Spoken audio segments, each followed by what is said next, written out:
Now here you can see there are some solved examples given, and for that you have to use the Ohm's law, that is V is equal to IR. So from V, I and R, any two values are given and the third value you have to find. Only take in care your units, all SI units. For V it will be volts, for I it will be ampere, and for R it will be ohms.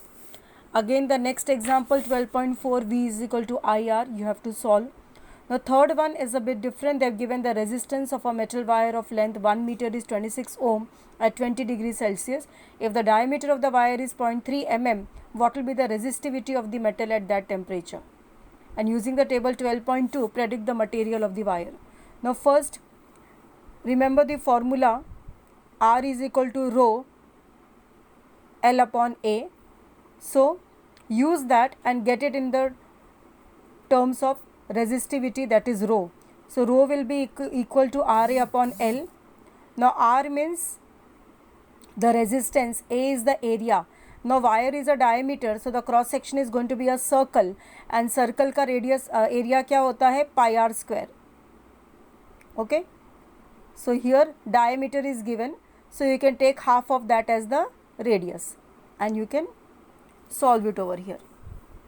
यहाँ पे इन्होंने पाई D square लिया है, तो D ले लिया, इसलिए उन्होंने और एक नीचे 2 आ गया है डिवाइड करने के लिए. Okay, so you can means radius को उन्होंने डी बाई 2 लिया है. सो डी बाई 2 का स्क्वायर क्या हो जाएगा, डी स्क्वायर बाई 4 एल. तुम अपने हिसाब से करो, A is equal to pi R square लेकर के. Okay, and substitute the values and solve. You should be getting this rho as 1.84 into 10 raised to minus 6. अब वो कह रहे हैं कि टेबल में से देख के प्रेडिक्ट करो, तो टेबल जो लास्ट पेज में दिया था, just see if you compare you will come to know that ये जो रेजिस्टिविटी है मैग्नीज के बराबर है. So this material is manganese. Then in 12.6 again they have given you that the length of a material wire is L, cross section A है, resistance दिया है 4, and what would the resistance of another wire जिसका कि same material है लेकिन length half है L/2 and area of cross section is 2A. अभी same material है, that is why the resistivity is same. तो पहले वायर के लिए R1 is equal to rho L upon A and that is equal to 4 ohms.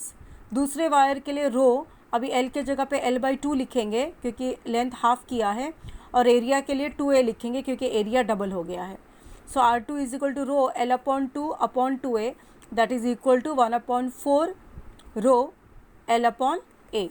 अभी ये जो that, so R2 becomes equal to 1/4 and rho L upon A is R1. सो R2 becomes 1/4 R1, मतलब R2 इज R1/4. मतलब अगर हमने length को half किया तो रेजिस्टेंस 1/4 हो जाता है उसका, और अभी का resistance is given as 1 ohms, उसका 4 ohms रेजिस्टेंस है, तो 4/4 क्या होगा, 1 होगा. सो solve all the solved examples.